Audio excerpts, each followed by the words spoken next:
அன்பு நண்பர்களே, தோட்டக்கலை ஆர்வலர்களே, உழவர்களே, அனைவருக்கும் வணக்கம். ஒவ்வொரு ஆண்டும் சீசன் தொடங்கும் போது நீங்கள் கடைக்குச் சென்று மிகவும் புதிய, மிகவும் லேட்டஸ்டான வெள்ளரி விதைகளை ஆர்வத்துடன் வாங்குகிறீர்கள். புதியதுதான் சிறந்தது, இல்லையா என்று உங்கள் எண்ணமும் தர்க்கமும் சொல்கிறது. ஆனால் இந்த பழக்கம் உங்கள் விளைச்சலில் பாதியை இழக்கச் செய்யலாம் என்று நான் சொன்னால் என்ன செய்வீர்கள்? ஒருவேளை கடந்த ஆண்டு அல்லது அதற்கு முந்தைய ஆண்டு வாங்கிய உங்கள் விதை பாக்கெட்டுகள்தான் வெள்ளரிக்காய்கள் நிரம்பிய உங்கள் படுக்கைகளுக்கான ரகசிய டிக்கெட்டாக இருக்கலாம். வேளாண்மையின் மிக முக்கியமான ரகசியங்களில் ஒன்றை இன்று நாம் ஆராயப் போகிறோம். இது நீங்கள் கேள்விப்பட்ட அனைத்தையும் தலைகீழாக மாற்றப் போகிறது. புதிய விதைகளை விட பழைய வெள்ளரி விதைகள் ஏன் அதிக மகசூல் கொடுக்கின்றன என்பதை நாம் தெரிந்து கொள்ளப் போகிறோம். தயாராகுங்கள். இந்த காணொளிக்குப் பிறகு உங்கள் விதை இருப்புகளை நீங்கள் முற்றிலும் மாறுபட்ட கண்ணோட்டத்தில் பார்ப்பீர்கள். முதல் பார்வையில் முரண்பாடாகத் தோன்றும் இந்த கருத்தை புரிந்து கொள்ள நாம் இயற்கையின் அடிப்படைக்கே சென்று பார்க்க வேண்டும். ஒவ்வொரு விதையும் உறக்கத்தில் இருக்கும் ஒரு நுண்ணிய உயிரினம். இது ஒரு உண்மையான காலப்பெட்டகம். அதனுள் ஒரு மரப்பணு நிரலும் ஊட்டச்சத்துக்களின் இருப்பும் உள்ளது. அதன் முக்கிய நோக்கம் தப்பிப் பிழைத்து அடுத்த தலைமுறையை உருவாக்குவதே ஆகும். இதற்காக இயற்கை ஆச்சரியமான சில வழிமுறைகளை வடிவமைத்துள்ளது. விதை எவ்வளவு இளமையாகவும் ஆற்றல் மிக்கதாகவும் இருக்கிறதோ அவ்வளவு வலிமையாக செடி வளரும் என்று நாம் பொதுவாக நினைக்கப் பழகிவிட்டோம். இதில் உண்மை இருந்தாலும் அது ஒரு பகுதி மட்டுமே. நமது அன்புக்குரிய வெள்ளரி உட்பட பூசணி வகை பயிர்களின் உலகத்தில் விளையாட்டின் விதிகள் சற்றே வேறுபடுகின்றன. இங்கே விளைச்சலுக்கான போராட்டத்தில் வெறும் வளர்ச்சி ஆற்றல் மட்டுமல்லாமல் நேரத்தை சார்ந்துள்ள சிக்கலான ஹார்மோன் செயல்முறைகளும் முக்கிய பங்கு வகிக்கின்றன. செடி தன் சக்தியை எதில் செலுத்த வேண்டும்? அதாவது பசுமையான இலைகளை வளர்ப்பதா அல்லது பல காய்பிடிக்கும் பெண் பூக்களை உருவாக்குவதா என்பதை தீர்மானிக்கும் கண்ணுக்குத் தெரியாத நடத்துனராக இந்த நேரம்தான் செயல்படுகிறது. சரி, முதல்ல நாம பார்க்க வேண்டியது முக்கியமான ஒரு தவறான எண்ணம். விதை ஃப்ரெஷ்ஷா இருக்கணுங்கிற ஒரு கட்டுக்கதைதான். இதை நம்ம ஏன் இவ்வளவு நம்புறோம்? காரணம் சிம்பிள், மார்க்கெட்டிங்கும் உளவியலும் தான். புதிய அறுவடை 2024ஆம் ஆண்டுன்னு போட்டு வந்திருக்கிற பளபளப்பான பேக்கிங்குகள் நம்மள கடைரேக்குகள்ல இருந்து கூப்பிடுது. புதுசா இருந்தா அது வீரியமா இருக்கும், ஆரோக்கியமா இருக்கும், நல்லா முளைக்கும்னு நம்ம ஆழ்மனசுல பதிவு பண்ணியிருக்கோம். நாம ஒவ்வொரு வருஷமும் ஃப்ரெஷ் விதைகளை வாங்கணுங்கிறது உற்பத்தியாளர்களுக்கு ரொம்ப லாபம். அதுதான் அவங்க பிசினஸுக்கே ஆதாரம். நல்ல விளைச்சல் வேணும்னா 2 வருஷம் பொறுங்கன்னு எந்த கம்பெனியும் கவர்ல எழுத போறதில்லை. எக்ஸ்பைரியான பொருள் கெட்டதுன்னு நமக்கு பழக்கிட்டாங்க. ஆனா விதைகள் என்ன பால் கிடையாது. அவரோட காலாவதி தேதிங்கிறது ரொம்பவே ஒப்பீடான ஒரு விஷயம்தான். அது ஸ்டாண்டர்ட் படி ஒரு குறிப்பிட்ட சதவீத மூளைப்புத்திறனுக்கு உத்தரவாதம் கொடுக்குமே தவிர அதிகபட்ச விளைச்சலை அது உறுதி செய்யாது. புதுசா இருக்கிற விதையில உண்மையிலேயே சக்தி நிறைய இருக்கு. ஆனா முதல் வருஷத்துல இருக்கிற அந்த அளவு கடந்த சக்தி எல்லாம் ஒரே ஒரு விஷயத்துல தான் குறியா இருக்கும். அது இடத்த பிடிக்கிறது. அப்படிப்பட்ட விதையில இருந்து வர்ற செடி ரொம்ப பலமா பெரிய இலைகளோட நீளமான கொடிகளோட வளரும். முடிஞ்ச அளவுக்கு பெருசா வளரணும், ஆதிக்கம் செலுத்தணும், பூக்கணும்னு அது முயற்சி பண்ணும். ஆனா பிரச்சனை என்னன்னா அது பெரும்பாலும் ஆண் பூக்கள் தான் வைக்கும். அதாவது காய்க்காத பூக்களை வெறும் பூத்தூறல் மட்டும்தான் போடும். இது அதோட உயிர் பிழைப்புக்கு ரொம்ப லாஜிக்கானது தான். முதல்ல நம்ம பலசாலி ஆகணும், அப்புறம்தான் வாரிசுகளை பத்தி யோசிக்கணும். இப்போது நாம் அந்த விதையின் உள்ளே சென்று அதன் உயிரியலை பற்றி புரிந்து கொள்வோம். ஒரு சிறிய தொழிற்சாலை ஒரு டப்பாவுக்குள் அடைக்கப்பட்டிருப்பதாக கற்பனை செய்து பாருங்கள். அதற்கு ஒரு கரு எம்பிரியோ உள்ளது. அதுதான் வேர் மற்றும் இலைகளுடன் கூடிய எதிர்கால தாவரம், ஒரு சிறு வடிவில். அடுத்து வித்தக விழையம் எண்டோஸ்பெர்ம் உள்ளது. இது சத்துக்களை சேமித்து வைக்கும் கிடங்கு. முதல் சில நாட்களுக்கு தேவையான உலர்ந்த உணவுப் பொட்டலம், ட்ரை ராஷன் போன்றது. இவை அனைத்தும் உறுதியான விதைத்தோலால் பாதுகாக்கப்படுகிறது. விதை உறங்கிக் கொண்டிருக்கும் போது அதற்குள் மிக மெதுவான உயிர் வேதியியல் பயோகெமிக்கல் செயல்முறைகள் நடக்கின்றன. நொதிகள் சிக்கலான பொருட்களை மெதுவாக பிரித்து எளிதாக்குகின்றன. ஹார்மோன் சமநிலையும் மாறுகிறது. முதல் ஆண்டு விதைகளில் அதிகபட்ச வளர்ச்சி ஊக்கிகள், குறிப்பாக ஜிப்பரெலின்ஸ் நிறைந்துள்ளன. இந்த ஹார்மோன்கள் அபரிமிதமான தாவர வளர்ச்சிக்கு வெஜிடேட்டிவ் growth பொறுப்பானவை. அவை செடியை பார்த்து வளர், பெரிதாக, வலிமையாக மாறு என்று கட்டளையிடுவது போல் இருக்கும். ஆனால் பெண் பூக்கள் மற்றும் காய்களை உருவாக்க உதவும் பொருட்கள் அவற்றில் குறைவாகவே உள்ளன. விதை ஒரு விதமான இளமை துடிப்புடன் இருக்கும் நிலையில் உள்ளது. அதன் ஒரே குறிக்கோள் தன்னை நிரூபிப்பது, செல்ஃப் அசர்ஷன் மட்டுமே. ஆகையால் மிகவும் புதிய, விலை உயர்ந்த விதைகளில் இருந்து உங்களுக்கு ஒரு பிரம்மாண்டமான பச்சை வேலி, கிரீன் ஃபென்ஸ் மட்டுமே வளர்ந்து அதில் ஒரு சில வெள்ளரி காய்கள் மட்டுமே தெரிந்தால் ஆச்சரியப்பட வேண்டாம். தாவரம் அதன் இளம் விதையில் கட்டமைக்கப்பட்டிருந்த திட்டத்தை வெறுமனே நிறைவேற்றியுள்ளது, அவ்வளவுதான். ஒரு வருட புதிய விதையிலிருந்து வரும் செடியில் என்ன நடக்கிறதென்று நாம் விரிவாக பார்க்கலாம். இப்படிப்பட்ட விதையை நீங்கள் நடும்போது 100% உறுதிப்பாட்டுடன் அருமையான முளைப்புத் திறனைக் காண்பீர்கள். நாற்று உறுதியாகவும் ஆரோக்கியமாகவும் இருக்கும். அது விரைவாக உயர வளரும். இலைகள் பெரியதாகவும் அடர் பச்சை நிறத்துடனும் காணப்படும். தண்டில் உள்ள இலைகளுக்கு இடையேயான கணு இடைவெளிகள் சற்று நீளமாக இருக்கும். செடி சுறுசுறுப்பாக கொடி வளர் முனைகளை வெளியிட்டு எல்லாவற்றையும் பற்றி படரும். பக்கக் கிளைகளையும் அதிகமாக உருவாக்கும். முதல் பார்வையில் இது ஒரு தோட்டக்காரரின் கனவு போல ஒரு சரியான தோற்றத்தை கொடுக்கும். ஆனால் பூக்கும் நேரம் வரும்போதுதான் ஏமாற்றம் தொடங்குகிறது. இந்த செடியில் அதிக எண்ணிக்கையிலான பூக்கள் தோன்றினாலும் அவற்றில் கிட்டத்தட்ட அனைத்தும் ஆண் பூக்களாகவே இருக்கும். இவைதான் நாம் வெற்றுப்பூக்கள் அல்லது பூவாளிகள் என்று சொல்கிறோம். மெல்லிய காம்பில் இருக்கும் இந்த மஞ்சள் நிறப்பூக்கள் ஓரிரு நாட்களில் பூத்து பின் காய் பிடிக்காமல் உதிர்ந்து விடுகின்றன. அடிப்பகுதியில் பிஞ்சு போலத் தெரியும் வீக்கத்துடன் கூடிய சிறப்பு அம்சத்துடன் உள்ள பெண் பூக்களின் எண்ணிக்கை மிகவும் குறைவாக இருக்கும். அவை தாமதமாகவும் தோன்றும். இதன் விளைவாக நீங்கள் ஏராளமான பச்சை தளிர்களை வளர்க்க நேரம், உழைப்பு, உரங்கள் என எல்லாவற்றையும் செலவிட்டீர்கள்.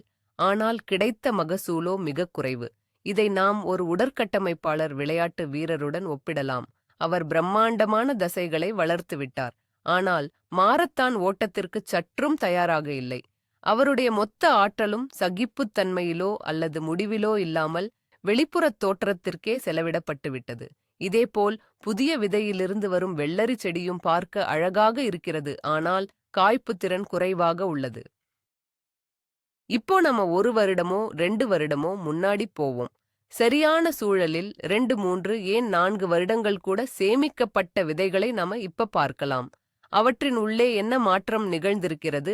இந்த காலப்பகுதியில் அவற்றின் வளர்ச்சி ஹார்மோன்களின் அளவு, குறிப்பாக அந்த ஜிப்பரெலின்ஸ் இயற்கையாகவே குறைந்துவிட்டன. இந்த விதை உருவகமாகச் சொல்லப்போனால் முதிர்ச்சியடைந்து பக்குவப்பட்டு விட்டது. அதன் திட்டம் மாறிவிட்டது. இப்போது அதன் முக்கிய நோக்கம் நிலத்தை கைப்பற்றுவது அல்ல, மாறாக சந்ததியைத் தொடர்வது, உறுதி செய்வதுதான். இந்த விதையிலிருந்து வளரும் செடி முற்றிலும் வேறு விதமாக நடந்து கொள்ளும். முதல் வருடத்தில் வந்த செடியைப் போல இது ராட்சச உருவம் எடுக்காது. இதன் வளர்ச்சி கட்டுப்படுத்தப்பட்டிருக்கும். கணுக்களுக்கு இடையிலான தூரம் குறைவாக இருக்கும். இலைகளும் சற்று சிறியதாக இருக்கலாம். ஆனால் அதன் ஆற்றல் அனைத்தும் முக்கிய இலக்கான காய்ப்பதற்கே செலுத்தப்படும். கிட்டத்தட்ட ஆரம்பத்திலிருந்தே இந்தச் செடியில் பெரும்பாலும் பெண் பூக்கள் மட்டுமே உருவாகத் தொடங்கும். இலையின் அக்குள்களிலிருந்து ஒன்றன் பின் ஒன்றாக நுனியில் பூவுடன் கூடிய சின்னஞ்சிறு வெள்ளரிக்காய்கள் வெளிவருவதை நீங்கள் பார்க்கலாம். மகரந்தச் சேர்க்கைக்கு தேவையான அளவு மட்டுமே, அதாவது மிகக் குறைந்த அளவிலேயே ஆண் பூக்கள், வெறும் பூக்கள் இருக்கும். இது தன்னுணர் மகரந்தச் சேர்க்கை செய்யும் கலப்பினமாக இல்லாவிட்டால். அனுபவம் வாய்ந்த எல்லா தோட்டக்காரர்களும் அடைய விரும்பும் அந்த பொற்காலத்தரம், கோல்டன் ஸ்டாண்டர்ட் இதுதான். இப்படிப்பட்ட செடிகள் தேவையற்ற இலைகளுக்காக சக்தியை வீணடிக்காமல் அறுவடைக்காக மட்டுமே உழைக்கின்றன. இது ஒரு அனுபவமுள்ள மராத்தான் ஓட்டப்பந்தய வீரரைப் போன்றது. அவர் அதிகபட்ச பலனை அடைய மொத்த தூரத்திற்கும் சக்தியை மிகச்சரியாக பிரித்துச் செலவிடுகிறார். 4 அல்லது 5 வயதுடைய விதைகளை எடுத்தால் என்ன ஆகும்? இங்கேதான் சில சமரசங்கள் செய்ய வேண்டிய நிலை வருகிறது. இப்படிப்பட்ட பழைய விதைகளின் முளைப்புத்திறன் நிச்சயமாக குறைவாக இருக்கும். அவை அனைத்தும் முளைத்து வராது.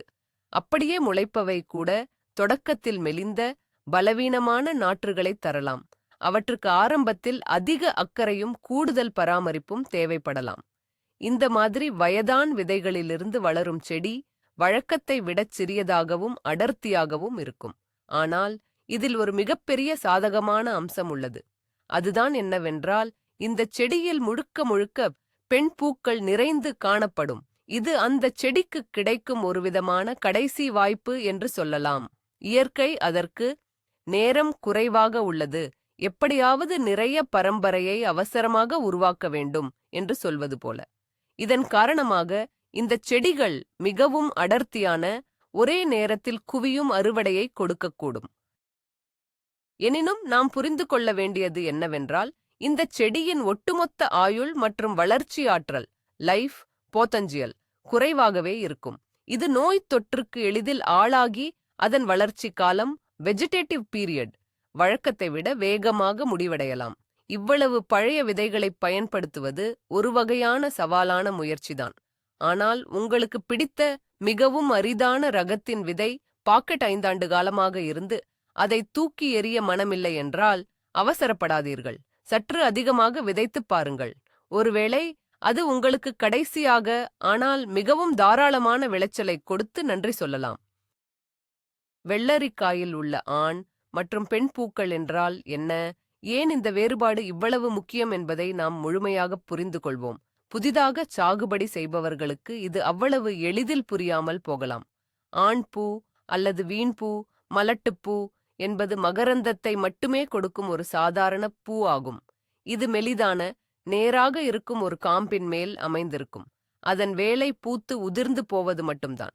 இதிலிருந்து ஒருபோதும் காய் உருவாகாது. ஆனால் பெண் பூவின் அமைப்பு வேறு. அதன் இதழ்கள் மலர்வதற்கு முன்பே அதன் அடிப்பாகத்தில் ஒரு குட்டி வெள்ளரிக்காய் போல் தெளிவாகத் தெரியும் சிறிய பிஞ்சு இருப்பதை நீங்கள் பார்க்கலாம். இந்த பிஞ்சுதான் மகரந்த சேர்க்கைக்குப் பிறகு அல்லது சுய மகரந்த சேர்க்கை செய்யும் கலப்பினங்களில் மகரந்த சேர்க்கை இல்லாமலேயே ஒரு முழுமையான காயாக வளரப்போகிறது.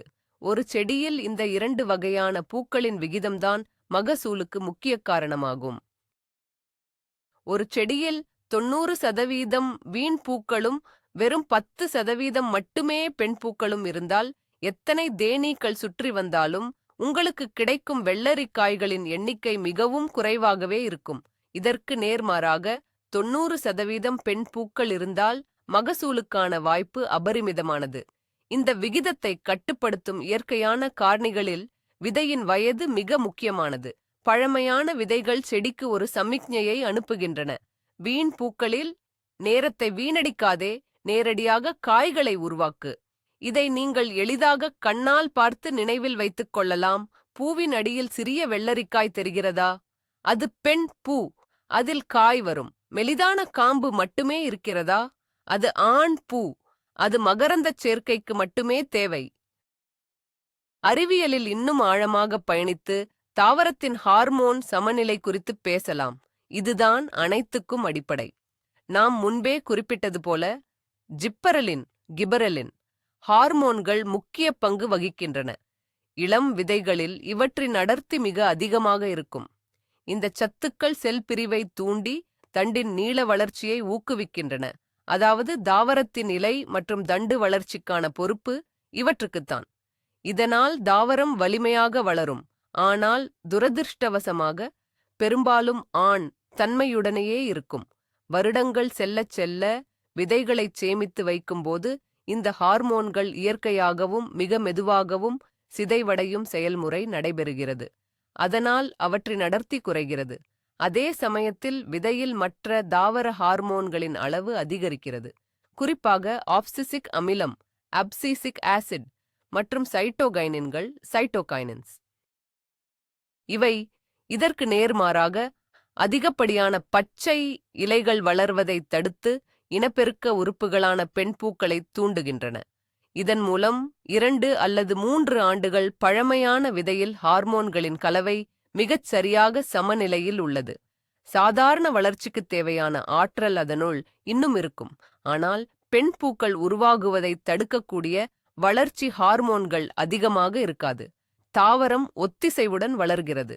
தோட்டக்காரர்கள் சொல்வது போல உடம்பை கொழுப்பு ஏற்றுவது போல இல்லாமல் முறையாக அறுவடையை உருவாக்குகிறது. இது ஒரு மிக நுண்ணிய இயற்கையான செயல்முறை. இதை மனிதன் புரிந்து கொண்டு தன் நோக்கங்களுக்காக பயன்படுத்த கற்றுக்கொண்டான்.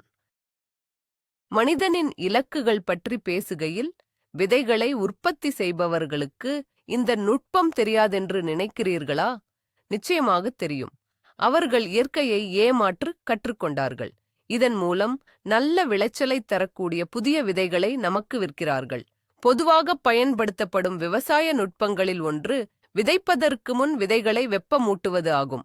புதியதாக சேகரிக்கப்பட்ட விதைகளை சிறப்பு கூடாரங்களில் வைத்து அதிக வெப்பநிலையில், அதாவது 50 முதல் 60 டிகிரி செல்சியஸ் வரை சில மணி நேரம் அல்லது ஒரு நாள் முழுவதும் பராமரிக்கிறார்கள். இது என்ன விளைவை தருகிறது? இந்த வெப்ப அழுத்தமானது இயற்கையாக 2 அல்லது 3 ஆண்டுகள் எடுக்கும் முதிர்ச்சி செயல்முறைகளை செயற்கையாக வேகப்படுத்துகிறது. வெப்பத்தின் காரணமாக வளர்ச்சி ஹார்மோன்கள் பகுதியளவு அழிக்கப்படுகின்றன. இதனால் தாவரத்தின் சமநிலை விளைச்சலை, பழங்களை கொடுக்கும் நிலையை நோக்கி மாறுகிறது. ஆகவே நீங்கள் பெரிய நம்பகமான உற்பத்தியாளர்களிடமிருந்து விதைகளை வாங்கும்போது, நீங்கள் ஏற்கனவே தயார்படுத்தப்பட்ட, செயற்கையாக பழக்கப்படுத்தப்பட்டு விதைகளை பெறுகிறீர்கள் என்று அர்த்தம். ஆனால் தனியாரிடம் விதைகளை வாங்கினாலோ அல்லது நீங்களே சேகரித்து வைத்தாலோ எவ்வளவு பழையதோ அவ்வளவு நல்லது என்ற விதி கிட்டத்தட்ட தோல்வியே இல்லாமல் வேலை செய்யும். இந்த வெப்பமூட்டுதல் என்பது நீண்ட நாள் வெப்பமாக சேமித்து வைக்கும் முறையின் விரைவான ஒரு பிரதிபலிப்புதான். எனவே இது ஒரு உண்மையை நிரூபிக்கிறது. அதிக பெண் பூக்களை பெற விதை வயலில் மட்டுமல்லாமல் சேமித்து வைக்கும்போதும் முதிர்ச்சி அடைய வேண்டும். ஆனாலும் விதிவிலக்குகள் இல்லாத விதிகளே இல்லை. நம் விஷயத்தில் இவைதான் F1, F1N என்று பாக்கெட்டில் குறிப்பிடப்பட்டிருக்கும் நவீன ஒட்டு ரகங்கள். அது என்ன? ஒட்டு ரகம் என்பது குறிப்பிட்ட பண்புகளைப் பெற 2 வேறுபட்ட ரகங்களை சேர்த்து இனப்பெருக்கம் செய்வதால் கிடைக்கும் விளைவு. உதாரணமாக, நோய் எதிர்ப்பு சக்தி கொண்டதாகவும் சீக்கிரம் காய்க்கக்கூடியதாகவும் மேலும் நமக்கு மிக முக்கியமாக அதிக பெண் பூக்களை கொண்டதாகவும் இருக்கும் ஒரு ஒட்டு ரகத்தை உருவாக்க பயிர் ஆராய்ச்சியாளர்கள் பெரும் உழைப்பை கொடுக்கிறார்கள். இத்தகைய தாவரங்களின் மரபணுவிலேயே விதையின் வயதை பற்றி கவலைப்படாமல் அதிக எண்ணிக்கையிலான காய்களை உருவாக்கும் நிரல் திட்டமிடப்பட்டுள்ளது. இது குறிப்பாக காய்ப்பதற்கு மகரந்தச் சேர்க்கை, பாலினேஷன் தேவைப்படாத பார்தினோகார்பிக் ஒட்டு ரகங்களுக்கு மிகவும் பொருந்தும். அவற்றுக்கு வெற்றுப் பூக்கள், ஆண் பூக்கள் அதிகமாக வருவதற்கான பிரச்சனை இல்ல என்றே சொல்லலாம். எனவே நீங்கள் விலையுயர்ந்த F1, F1 ஒட்டு ரக விதைகளை வாங்கினால் அவற்றை முதல் ஆண்டிலேயே தைரியமாக விதைக்கலாம். பூக்களின் சமநிலை சரியாக இருக்கும்படி உற்பத்தியாளர் ஏற்கனவே பார்த்து கொண்டார். ஆனால் நீங்கள் ஒட்டு ரகங்களை விரும்பாமல் பழைய நம்பகமான பாரம்பரிய ரகங்களை தேர்வு செய்தால் விதையின் வயது விதி 100% அவற்றிற்கும் பொருந்தும். இந்த பாரம்பரிய வெள்ளரி ரகங்களில்தான் புதிய விதைகளில் இருந்து கிடைக்கும் மகசூலுக்கும் 2 அல்லது 3 ஆண்டுகள் பழமையான விதைகளில் இருந்து கிடைக்கும் மகசூலுக்கும் இடையே உள்ள வித்தியாசம் மிகத் தெளிவாக தெரியும். 2 முக்கியமான விஷயங்களை நாம் தெளிவாக பிரித்து பார்க்க வேண்டும். ஒன்று காலாவதி தேதி, ஷெல்ஃப் லைஃப், மற்றொன்று முளைப்புத் திறன் காலம், வயாலபிலிட்டி பீரியட். ஒவ்வொரு விதை பாக்கெட்டிலும் உற்பத்தியாளர் விதைகள் தரமானதாக இருக்கும் என்று உத்தரவாதம் அளிக்கும் ஒரு தேதியை குறிப்பிட்டிருப்பார். இது பொதுவாக பாக்கெட் செய்யப்பட்டதிலிருந்து 2 அல்லது 3 வருடங்களாக இருக்கும். இதுதான் காலாவதி தேதி. இந்த தேதி முடிந்த பிறகு விதைகளை வீசிவிட வேண்டுமா? நிச்சயமாக இல்லை. காலாவதி தேதி என்பது வர்த்தகம் மற்றும் சட்டரீதியான உத்தரவாதம் மட்டுமே. ஆனால் ஒரு விதையின் முளைப்புத் திறன் காலம் அதைவிட மிக மிக நீளமாக இருக்கக்கூடும். உதாரணமாக, வெள்ளரி விதைகளை சரியாக சேமித்து வைத்தால் அதன் முளைப்புத் திறன் சராசரியாக 6 முதல் 8 வருடங்கள் வரை நீடிக்கும். சில சமயம் 10 வருடங்கள் வரை கூட அவை முளைக்கும். நிச்சயமாக வருடங்கள் செல்லச் செல்ல முளைப்புத் திறன் விகிதம் குறையும். புதியதாக இருக்கும்போது 100 விதைகளில் 95 முளைத்தால் 7வது வருடத்தில் 50 மட்டுமே முளைக்கலாம். ஆனால் இவ்வளவு நாட்களுக்குப் பிறகு முளைக்கும் விதைகள் பெரும்பாலும் பெண் பூக்கள் மட்டுமே கொண்ட செடிகளை உருவாக்கும் வாய்ப்பு மிக அதிகம். அதனால் காலாவதி தேதி முடிந்துவிட்ட விதை பாக்கெட்டுகளைக் கண்டு பயப்பட வேண்டாம். இது நஞ்சு அல்ல, மாறாக அதிக மகசூலுக்கான ரகசிய ஆதாரம். முளைப்புத் திறன் குறைந்திருப்பதை ஈடுகட்ட அவற்றை புதிய விதைகளை விட 2 அல்லது 3 மடங்கு அடர்த்தியாக விதைக்க வேண்டும். பணத்தை மிச்சப்படுத்தவும் அதே சமயம் சிறந்த பலனைப் பெறவும் இது ஒரு சூப்பர் வழி. ஆனா உங்ககிட்ட இருக்கிற பழைய விதைகள் இன்னும் உயிரோட இருக்கா இல்ல முளைக்கும் திறனை மொத்தமா இழந்துட்டான்னு எப்படி தெரிஞ்சுக்கிறது? சும்மா மண்ணுல வெற்று விதைகளை நட்டுட்டு வீணா முளைப்புக்காக காத்துக்கிட்டு இருக்க வேண்டாமே. விதைகள் முளைக்குமான்னு பார்க்கறதுக்கு ரொம்பவும் சுலபமான நம்பிக்கையான ஒரு தாத்தா காலத்து முறை இருக்கு. அதுதான் உப்புத் தண்ணில ஊற வைக்கிறது. 1 டம்ளர் வெதுவெதுப்பான தண்ணி சுமார் 200 மில்லி லிட்டர் எடுத்து அதுல 1 டீஸ்பூன் சாதாரண சமையல் உப்பை கரைச்சுக்கோங்க. நல்லா கலக்குங்க. இப்போ நீங்க சோதிக்க நினைக்கிற விதைகளை இந்த கரைசல்ல போட்டு 15ல இருந்து 20 நிமிஷம் வரைக்கும் அப்படியே விட்டுடுங்க. இடையில லேசா கிளறி விடுங்க. என்ன நடக்கும்னு பார்க்கலாம். உயிர்ப்பு இருக்கிற உள்ள நல்லா சத்துள்ள கருவையும் உணவு சேமிப்பையும் வெச்சிருக்கிற கனமான விதைகள் தண்ணிக்குள்ள மூழ்கி அடியில போய் செட்டில் ஆகிடும். ஆனா வெறும் காத்து நிறைஞ்ச காஞ்சு போன முளைக்காத விதைகள் எல்லாம் தண்ணி மேல மிதக்கும். இந்த மிதக்கும் விதைகளை நீங்க தைரியமா 1 ஸ்பூன் எடுத்து வெளியே வீசிடலாம். இதால எந்த பிரயோஜனமும் இருக்காது. அதே சமயம் அடியில தங்கின விதைகளை எடுத்து உப்பு நீங்க சுத்த தண்ணியில நல்லா கழுவி உடனே முளைக்க வைக்கவோ இல்லைன்னா விதைக்கவோ ஆரம்பிச்சிடலாம். வெறும் அரை மணி நேரத்துல முடியக்கூடிய இந்த சிம்பிளான சோதனை பல வார காத்திருப்பு மற்றும் ஏமாற்றத்தை உங்களுக்கு மிச்சப்படுத்தும். பழைய விதைகளின் நன்மையை பற்றி நாம் பேசுவதெல்லாம் அர்த்தமற்றதாகிவிடும். ஒரே ஒரு முக்கிய நிபந்தனை சரியாக இருந்தால் ஒழிய அதுதான் சரியான சேமிப்பு. பல வருடங்கள் வரை விதைகள் முளைப்புத் திறனை தக்க வைத்துக் கொள்ளுமா என்பது இந்த சேமிப்பை பொறுத்துதான் இருக்கிறது. அப்படியானால் சிறந்த சூழ்நிலைகள் எவை? விதைகளின் 3 முக்கிய எதிரிகளை நினைவில் கொள்ளுங்கள்: ஈரம், வெப்பம் மற்றும் ஒளி. எனவே விதைகளை உலர்ந்த, குளிர்ச்சியான மற்றும் இருண்ட இடத்தில் சேமிக்க வேண்டும். சேமிப்புக்கான சிறந்த வெப்பநிலை 5 முதல் 15 டிகிரி செல்சியஸ் வரை. காற்றின் ஈரப்பதம் 60% மேல் இருக்கக்கூடாது. ஒரு குடியிருப்பில் இத்தகைய இடத்தை எங்கே கண்டுபிடிப்பது? குளிர்சாதன பெட்டியின் ஃப்ரிட்ஜ், கதவில் உள்ள கீழ்ப்பகுதி அலமாரி இதற்கு சிறப்பாக பொருந்தும். ஆனால் விதைகளின் பொட்டலங்களை ஈரப்பதம் சேராமல் பாதுகாக்க கண்டிப்பாக காற்று புகாத ஒரு கொள்கலன் அல்லது இறுக்கமான மூடியுள்ள ஜாடியில் வைக்க வேண்டும். அதேபோல ஒரு குளிர்ச்சியான ஸ்டோர் ரூம் அல்லது குளிர்காலத்தில் 0க்கு கீழே வெப்பநிலை குறையாத இன்சுலேட் செய்யப்பட்ட பால்கனியும் ஏற்றது. கண்டிப்பாக வெப்பநிலை மற்றும் ஈரப்பதம் தொடர்ந்து மாறிக்கொண்டே இருக்கும் சமையலறையிலோ அல்லது வெப்பமூட்டும் ரேடியேட்டருக்கு அருகிலோ விதைகளை வைப்பதை தவிர்க்க வேண்டும். மிகச்சிறந்த புதிய விதைகள் கூட இதுபோன்ற சூழல்களில் ஒரே ஒரு பருவத்தில் தங்கள் முளைப்புத் திறனை முழுவதுமாக இழந்துவிடும். உங்கள் பொன்னான விதை இருப்பை பாதுகாப்பதில் சரியான சேமிப்பு என்பது 90% வெற்றிக்கு வழிவகுக்கும். இதோ பழைய விதைகளின் அதிக விளைச்சலை விளக்கும் மற்றொரு சுவாரஸ்யமான கோட்பாடு உள்ளது.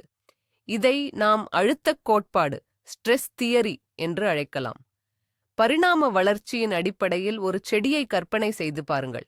அதன் முக்கிய நோக்கம் உயிர் வாழ்வதும் தனக்கு பின்னால் சந்ததியை உருவாக்குவதும் தான். பழைய விதையிலிருந்து செடி வளரும்போது அதற்கு ஒரு சிக்னல் கிடைக்கிறது. உங்களுக்கு கிடைக்கும் ஆற்றல் குறைவு, உங்கள் வாழ்க்கை குறுகியதாக இருக்கலாம். இந்த ஆரம்ப அழுத்தம், ஸ்ட்ரெஸ், செடியினுள் விரைவான இனப்பெருக்கத்திற்கான திட்டத்தை தூண்டிவிடுகிறது. அது தனது விலைமதிப்பற்ற வளங்களை பெரிய இலைகளை உருவாக்குவதற்கோ அல்லது நீளமான கொடிகளை படர விடுவதற்கோ செலவழிக்காது. அதற்கு பதிலாக அதன் அனைத்து ஆற்றலையும் இனப்பெருக்க உறுப்புகளான பெண் பூக்கள் மற்றும் காய்களை உருவாக்குவதில் செலுத்தும். இது ஒரு இக்கட்டான சூழ்நிலையில் மனிதர்கள் செயல்படுவதைப் போன்றது. அனைத்து 2ஆம் நிலை வேலைகளும் ஒதுங்கிப் போக அவர்கள் மிக முக்கியமானதில் கவனம் செலுத்துகிறார்கள். பழைய விதையிலிருந்து வந்த செடி வாழவும் அவசரப்படுகிறது, காய்க்கவும் அவசரப்படுகிறது. எனவே இதுபோன்ற செடிகளிலிருந்து வரும் விளைச்சல் அபரிமிதமானதாக, அதிகமாக மட்டுமல்லாமல் அவை ஒரே நேரத்தில் கூட்டமாக பழுக்கின்றன. இது ஒருங்கிணைந்த அறுவடை, சின்க்ரனைஸ்ட் ஹார்வெஸ்ட் என்று அழைக்கப்படுகிறது. குறுகிய காலத்தில் அதிக வெள்ளரிகளைச் சேகரிக்க விரும்பி ஊறுகாய், கன்சர்விங் தயாரிப்பவர்களுக்கு இந்த ஒருங்கிணைந்த அறுவடை மிகவும் வசதியாக இருக்கும். எனவே ஆரம்பத்தில் ஏற்படும் சிறிய அழுத்தம் கூட வெள்ளரிகளுக்கு நன்மையே தருகிறது. நாம் பயிரிடும் விதைகளின் வயது அவற்றின் காய்களின் தரத்தை உண்மையிலேயே பாதிக்கிறதா? குறிப்பாக அவற்றின் சுவை, அளவு அல்லது வடிவம் மாறுமா? இது குறித்து பல தோட்டக்காரர்கள் மத்தியில் நிறைய கட்டுக்கதைகள் உலா வருகின்றன. சில விவசாயிகள் பழைய விதைகளிலிருந்து கிடைக்கும் வெள்ளரிகள் அதிக சுவையுடனும் இனிமையுடனும் இருக்கும் என்று நம்புகிறார்கள். ஆனால் வேறு சிலரோ பழைய விதைகளில் இருந்து வரும் காய்கள் சிறியதாக, குறுகியதாக இருக்கும் என்கிறார்கள். விதைகளின் வயது காயின் சுவை மற்றும் தரத்தை பாதிக்கிறது என்பதை நிரூபிக்கத் தேவையான எந்த உறுதியான அறிவியல் தரவுகளும் இதுவரை இல்லை. வெள்ளரிக்காயின் சுவை, மணம், கரகரப்பு மற்றும் அளவு ஆகியவை முதன்மையாக அதன் மரபியல் தன்மையையும், அதாவது அது என்ன ரகத்தைச் சேர்ந்தது என்பதையும் பொறுத்தே அமைகின்றன. அத்துடன் மண்ணின் தரம், சரியான நீர் மேலாண்மை, உரமிடுதல் மற்றும் போதிய சூரிய ஒளி போன்ற வளர்ப்புச் சூழ்நிலைகளும் இதில் முக்கிய பங்கு வகிக்கின்றன. விதையின் வயது செடியின் இயல்பு, அதன் வளர்ச்சி முறை மற்றும் பூக்கும் விதம் போன்ற உடலியல் அம்சங்களை பாதிக்கலாம். ஆனால் அது காய்களின் உயிர் வேதியியல் அமைப்பை பாதிப்பதில்லை. அதனால் 5 வருடம் பழமையான விதையிலிருந்து வரும் வெள்ளரிக்காய் அதே ரகத்தின் 2 வருட விதையிலிருந்து வரும் காயை விட சுவையில் பெரிய அளவில் மாறுபடும் என்று நீங்கள் எதிர்பார்க்கத் தேவையில்லை. பழைய விதைகளிலிருந்து நீங்கள் எதிர்பார்ப்பது என்னவென்றால் அது காய்களின் எண்ணிக்கையாகத்தான் இருக்க வேண்டும். காய்களின் தரம் என்பது நீங்கள் அந்த பயிரை எவ்வாறு சீசன் முழுவதும் பராமரிக்கிறீர்கள் என்பதை பொறுத்தே அமையும். எனவே அந்த கற்பனையான வித்தியாசமான சுவையை தேடி அலையாமல் உங்கள் உற்பத்தியை அதிகரிப்பது என்ற முக்கிய பலனை மட்டும் மனதில் கொண்டு செயல்படுங்கள். தனிப்பட்ட முறையில் பேச வேண்டிய முக்கியமான விஷயம் நம் சொந்த விதைகளை நாமே சேகரித்து சேமித்து வைப்பதுதான். நீங்கள் F1 கலப்பினங்களை நடாமல் பாரம்பரிய அல்லது நாட்டு ரக வெள்ளரிகளை பயிரிட்டால் எதிர்காலத்திற்கான விதைக்கான பொருளை நீங்களே தயார் செய்ய முடியும். கலப்பினச் செடிகளிலிருந்து சேகரிக்கப்படும் விதைகளை மீண்டும் நடும்போது தாய்ச் செடியின் குணங்கள் அப்படியே இருக்காது, பண்புகள் சிதறுண்டு போகும். ஆகையால் விதை சேகரிப்பதற்காக மிக ஆரோக்கியமான, அதிக காய்ப்பு தரும் கொடியில் அந்த ரகத்தின் தனித்துவமான வடிவத்தில் உள்ள ஓரிரு அழகான வெள்ளரிகளை தேர்ந்தெடுக்க வேண்டும். இந்த காய்களை கொடியிலேயே முழுமையாக முதிரவிட வேண்டும். அவை பெரிதாகி மஞ்சளாகவோ அல்லது பழுப்பாகவோ மாறும். இப்படி முற்றவிட்ட காய்க்குத்தான் விதைக்காய் என்று பெயர். பின்பு அந்த காயை பறித்து 2ஆக வெட்டி சதைப்பகுதியுடன் விதைகளை மட்டும் தனியாக எடுத்து நொதிக்க வைக்க வேண்டும். இதற்காக விதைகளை ஒரு கண்ணாடி ஜாடியில் போட்டு சிறிது நீர் ஊற்றி 2 அல்லது 3 நாட்களுக்கு வெதுவெதுப்பான இடத்தில் வைக்க வேண்டும். மேற்பரப்பில் ஒரு மெல்லிய படலம் தோன்றி குமிழ்கள் வர ஆரம்பித்தால் நொதிக்கும் செயல்முறை முடிந்தது என்று அர்த்தம். இந்த நொதித்தல் செயல்முறையானது விதைகளை சுற்றியுள்ள அவை முளைப்பதை தடுக்கக்கூடிய ஜெல்லி போன்ற உறையை நீக்கிவிடும். அதன் பிறகு விதைகளை நன்றாக கழுவ வேண்டும். கழுவும் போது மிதக்கும் விதைகளை நீக்கிவிட்டு மீதமுள்ள தரமான விதைகளை தேர்ந்தெடுத்து அவற்றை முழுவதுமாக உலர வைக்க வேண்டும். இங்குதான் மிக முக்கியமான குறிப்பு. இந்த விதைகளை உடனடியாக, அதாவது அடுத்த வருடமே விதைக்க அவசரப்படாதீர்கள். இப்படிப்பட்ட மிக இளமையான புதிய விதைகள்தான் அதிக அளவில் மலட்டுப் பூக்களையும் குறைவான காய்ப்பையும் கொடுக்கும். குறைந்தபட்சம் 2 வருடங்கள் அவற்றை பத்திரப்படுத்துங்கள். அப்போதுதான் அவை உங்களுக்கு அற்புதமான விளைச்சலைத் தரும். உங்களிடம் புதிய விதைகள் மட்டுமே இருந்தால், ஆனால் நல்ல மகசூல் பார்க்க வேண்டுமென்றால் பண்ணை நிறுவனங்கள் பயன்படுத்தும் அதே உத்தியை நீங்களும் பயன்படுத்தலாம். அதுதான் வெப்பமூட்டுதல், பிரைமிங். இதை வீட்டில் செய்வது மிகவும் எளிது. இதில் மிக சுலபமான, அதாவது மெதுவான முறை ஒன்று உள்ளது. விதைப்பதற்கு சுமார் 1½ மாதத்திற்கு முன் விதைகளை துணிப்பையில் போட்டு சென்ட்ரல் ஹீட்டர் மேலே வைக்கவும். ஆனால் மிகவும் சூடாக உள்ள இடத்தில் வைக்க வேண்டாம். விதைகள் வெந்துவிடக் கூடாது. வெப்பம் உங்கள் கை பொறுக்கும் சூட்டில் சுமார் 35 முதல் 40 டிகிரி செல்சியஸ் இருக்க வேண்டும். ஹீட்டர் பைப் மிகவும் சூடாக இருந்தால் அந்த பையை அதற்கு அருகில் தொங்கவிடலாம். இந்த 1 மாதத்தில் விதைகள் விரைவாக முதிர்வடைவது போன்ற நிலைக்கு உள்ளாகி நல்ல காய்ப்பு கொடுக்க தயாராகிவிடும்.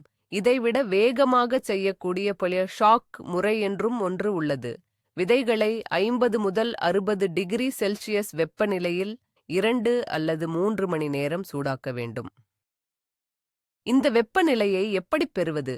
குறைந்த மின்சக்தி அளவில் கன்வெக்ஷன் மோடு இயங்கும் ஓவனை பயன்படுத்தலாம். ஆனால் கதவை திறந்து வைக்க வேண்டும். அல்லது விதைகளை ஒரு தட்டில் வைத்து குளியலறையில் இயங்கிக் கொண்டிருக்கும் வாட்டர் ஹீட்டர் பைப் மீது வைக்கலாம். முக்கியமாக வெப்பமானியை தெர்மோமீட்டர் பயன்படுத்தி வெப்பநிலையை தொடர்ந்து கண்காணித்து விதைகள் அதிகப்படியாக சூடாகிவிடாமல் பார்த்து கொள்ள வேண்டும். இந்த முறைக்கு சற்று பயிற்சி தேவை என்றாலும் பெண் பூக்களின் எண்ணிக்கையை அதிகரித்து அதிக காய்ப்புக்கு இது மிகவும் பயனுள்ளதாக இருக்கும். பக்குவப்படுத்தப்பட்ட விதைகளை பயன்படுத்துவதோடு சிறப்பாக ஒத்துப்போகும் மற்றொரு முக்கியமான சாகுபடி முறை விதைகளுக்கு வெப்பப் பயிற்சி அளிப்பதாகும். சற்றே முதிர்ச்சியடைந்து உள்ளே இருக்கும் செயல்முறைகள் சீரடைந்த விதைகள் இந்த பயிற்சியை மிகச் சிறப்பாக கையாளுகின்றன. இந்த வெப்பப் பயிற்சி எதிர்கால செடிகளின் அழுத்தத்தை தாங்கும் திறனை அதிகரிக்கிறது. இதனால் அவை குளிர், வறட்சி மற்றும் சில நோய்களை எதிர்த்து நிற்க முடியும். இதை எப்படிச் செய்வது? முதலில் விதைகள் உப்பும்படி அவற்றை நன்கு ஊற வைக்க வேண்டும். விதைகளை ஈரமான துணியிலோ அல்லது பஞ்சுத் துண்டுகளிலோ சுற்றி ஒரு நாள் முழுவதும் அறை வெப்பநிலையில் வைத்திருக்கவும். அடுத்து 2 பாத்திரங்களை தயார் செய்யுங்கள். ஒன்றில் சுமார் 50 டிகிரி செல்சியஸ் உள்ள சூடான நீரை ஊற்றுங்கள். மற்றொன்றில் மிகவும் குளிர்ந்த நீரை, முடிந்தால் பனிக்கட்டி ஐஸ் சேர்த்த நீரை ஊற்றுங்கள். இப்போது ஊறிய விதைகள் உள்ள அந்த பையினை மாற்று வெப்ப சிகிச்சைக்காக தயார் செய்யுங்கள். 10 முதல் 15 வினாடிகள் சூடான நீரில் மூழ்கிய பின் உடனடியாக அதே 10 முதல் 15 வினாடிகள் குளிர்ந்த நீரில் மூழ்கச் செய்யுங்கள். இந்த செய்முறையை 3 அல்லது 4 முறை திரும்பச் செய்யவும். இந்த மாற்று வெப்பநிலை அதிர்ச்சி விதையின் அனைத்து உள் ஆற்றலையும் தூண்டிவிடுகிறது. வெப்பப் பயிற்சி முடிந்தவுடன் விதைகளை நீங்கள் உடனே விதைக்கலாம். இந்த விதைகள் மூலம் வரும் செடிகள் மிகவும் பலமாகவும் குட்டையாகவும் இருக்கும். மேலும் அவை திறந்தவெளி வயல் அல்லது பசுமைக் குடில் போன்ற சவாலான சூழல்களுக்கு எளிதில் தகவமைத்துக் கொள்ளும். குறிப்பாக முன்கூட்டியே விதைப்பவர்களுக்கு இந்த நுட்பம் மிகவும் பயனுள்ளதாக இருக்கும். இந்த விஷயத்தை பொருளாதார கண்ணோட்டத்திலும் பார்ப்போம். பக்குவப்பட்ட விதைகளின் நன்மைகளைப் பற்றிய இந்த அறிவு உங்களுக்கு நேரடியாகவே பணப்பலனை தரக்கூடியது. எப்படி? மிக எளிது. பொதுவாக பண்ணை சீசன் முடியும் காலத்தில், அதாவது இலையுதிர் காலத்திலோ அல்லது குளிர்காலத்திலோ கடைகளில் உள்ள சரக்குகளை அப்புறப்படுத்த தோட்ட மையங்கள் பெரிய தள்ளுபடி விற்பனைகளை நடத்துகின்றன. அடுத்த வருடம் காலாவதியாகப் போகும் விதைகளை 50% முதல் 70% வரை தள்ளுபடியில் விற்பது வழக்கம். முளைப்புத் திறன் குறைவாக இருக்குமோ என்று பயந்து பெரும்பாலான தோட்டக்காரர்கள் இவற்றை தவிர்த்து விடுவார்கள். ஆனால் புதிய அறிவுடன் இருக்கும் நீங்கள் இந்த விதைகள்தான் உண்மையில் நமக்கு கிடைத்த பொக்கிஷம் என்பதை புரிந்து கொள்வீர்கள். உங்களுக்கு பிடித்த ரகங்களைச் சல்லிசான விலையில் வாங்கி 2 அல்லது 3 ஆண்டுகளுக்கு தேவையானதை சேமித்து வைத்துக் கொள்ளலாம். முக்கியமாக அவற்றை வீட்டிற்கு எடுத்து வந்து சரியான முறையில், உதாரணமாக ஃப்ரிட்ஜில் வைத்து பாதுகாக்க வேண்டும். இதன் மூலம் அதிக மகசூலுக்குத் தேவையான சரியான வயதில் இருக்கும் விதைகளை பெறுவது மட்டுமின்றி உங்கள் பணத்தையும் கணிசமாகச் சேமிக்கிறீர்கள். அறிவு எப்படி பணமாக மாறுகிறது என்பதற்கு இது ஒரு சிறந்த உதாரணம். மற்றவர்கள் புதிய ஆனால் குறைந்த மகசூல் தரக்கூடிய விதைகளுக்கு அதிகமாகச் செலவழிக்கும்போது நீங்கள் இரட்டைப் பலனை பெறுவீர்கள். மலிவான விலையும் அதிக மகசூலும். பழைய விதைகளின் பலன்கள் இருந்தாலும் நாம் அதில் அளவு கடந்து செல்லக்கூடாது. 6, 7, 8 அல்லது அதற்கு மேலான மிகவும் பழைய விதைகளை பயன்படுத்துவது சில அபாயங்களை கொண்டுள்ளது. முதலாவதாக, நாம் குறிப்பிட்டது போல முளைப்புத்திறன் மிகக் குறைவாக இருக்கும். நீங்கள் ஒரு பாக்கெட் முழுவதும் விதைத்தாலும் 2-3 செடிகள் மட்டுமே வளரக்கூடும். இது உங்கள் நேரத்தையும் தோட்ட இடத்தையும் வீணடிக்கும் செயலாகும். இரண்டாவதாக, முளைக்கும் விதைகள் கூட மிகவும் பலவீனமான மெலிந்த நாற்றுகளை மட்டுமே தரக்கூடும். இத்தனை ஆண்டுகள் சேமிப்பில் இருந்ததால் வலிமையான தொடக்கத்திற்கு தேவையான ஆற்றல், எனர்ஜி அவற்றில் போதிய அளவு இருக்காது. இத்தகைய செடிகளின் வளர்ச்சி மெதுவாக இருக்கும். அவற்றுக்கு அதிக கவனிப்பும் கூடுதல் உரங்களும் தேவைப்படும். மேலும் அவை நோய்கள் மற்றும் பூச்சிகளால் எளிதில் பாதிக்கப்படும். மூன்றாவதாக, காலப்போக்கில் விதைகளில் மரபணு மாற்றங்கள் ஜெனடிக் மியூட்டேஷன்ஸ் உருவாகலாம். இது பழங்களின் வடிவம் அல்லது நிறம் மாறுவது போன்ற அந்த வகைக்கு வெரைட்டி பொதுவானதல்லாத பண்புகளை உருவாக்கக்கூடும். எனவே 6 வருடங்களுக்கு மேற்பட்ட விதைகளை பயன்படுத்துவது என்பது ஒரு லாட்டரி எடுப்பது போலத்தான். வேறு எங்கும் கிடைக்காத தனித்துவமான யுனிக் ஒரு வகை உங்களிடம் இருந்தால் மட்டுமே இதை முயற்சிப்பது அர்த்தமுள்ளது. மற்ற எல்லா சூழ்நிலைகளிலும் நாம் தங்கமான நடுநிலையை கோல்டன் மீன் பின்பற்றுவதே சிறந்தது. ஆக, அனைத்தையும் தொகுத்து முக்கிய விதிகளை நாம் சுருக்கமாக பார்க்கலாம். வெள்ளரி விதைகளுக்கு சரியான வயது எது? நாம் இதுவரை பார்த்த தகவல்களின் அடிப்படையில் அதிகபட்ச விளைச்சலை பெற 2 முதல் 4 ஆண்டுகள் வரை உள்ள விதைகளே மிகவும் உகந்தவை. இந்த காலத்தில்தான் முளைப்பதற்கான போதுமான ஆற்றலுக்கும் அதிக அளவில் பெண் பூக்கள் உருவாகத் தேவையான ஹார்மோன் சமநிலைக்கும் இடையே சரியான இணக்கம் காணப்படுகிறது. முதல் வருடத்து விதைகளை பயன்படுத்துவதைத் தவிர்த்து அவை சில காலம் வைக்கப்பட வேண்டும் அல்லது சூடாக்குதல் போன்ற சிறப்பு தயாரிப்புகளுக்கு உட்படுத்தப்பட வேண்டும். 5 ஆண்டுகளுக்கு மேலான விதைகளையும் பயன்படுத்தலாம், ஆனால் அவற்றின் அபாயங்களை புரிந்து கொண்டும் முளைப்புத்திறனை கட்டாயம் பரிசோதித்த பின்னர்தான் பயன்படுத்த வேண்டும். எனவே உங்கள் விதை இருப்பை சரிபார்க்கும்போது புதிய விதைகளை வாங்க வேண்டும் என்ற எண்ணத்தில் 2 - 3 ஆண்டுகளான பாக்கெட்டுகளை தூக்கி எறிந்து விடாதீர்கள். உண்மையில் அவற்றைத்தான் நீங்கள் முதல் முக்கியத்துவத்துடன் விதைப்பதற்காக ஒதுக்க வேண்டும். விளைச்சலுக்கான உங்கள் போராட்டத்தில் இதுதான் மிகவும் மதிப்புமிக்க சொத்து ஆகும். ஒரு எளிய சூத்திரத்தை நினைவில் கொள்ளுங்கள். வெள்ளரிக்காய்களுக்கு நல்ல திராட்சை ஒயின் போல வயது பெரும்பாலும் நன்மை மட்டுமே சேர்க்கிறது. இப்போது இந்த ரகசியம் உங்களுக்கு தெரிந்துவிட்டது. உங்கள் வெள்ளரி பண்ணைகள் இனி எப்போதும் ஒரே மாதிரி இருக்காது. இது ஒரு எதிர்பாராத திருப்பம். எப்போதுமே எல்லாவற்றிலும் புதுமையையும் நல்லதையும் தேடி ஓடும்போது இயற்கையின் சில முக்கியமான சட்டங்களை நாம் கவனிக்கத் தவறிவிடுகிறோம். இன்று நாம் கண்ட மிக முக்கியமான முடிவு என்னவென்றால், பழைய வெள்ளரி விதைகளை தூக்கி எறியாதீர்கள். 2 அல்லது 3 வருடங்கள் வைத்திருக்கும் ஒரு பாக்கெட் குப்பை அல்ல. அதிக மகசூல் கொடுக்கும் சாம்பியனாக அது மாறக்கூடியது. புதிய விதைகளின் மாய சக்திதான் காரணம் என்று நினைக்க வேண்டாம். காலப்போக்கில் மாறும் சிக்கலான ஹார்மோன் சமநிலைதான் இதற்கு காரணம். இந்த சமநிலைதான் செடிகளை இலைகளை வளர்ப்பதிலிருந்து காய்களை உற்பத்தி செய்வதை நோக்கி மாற்றுகிறது.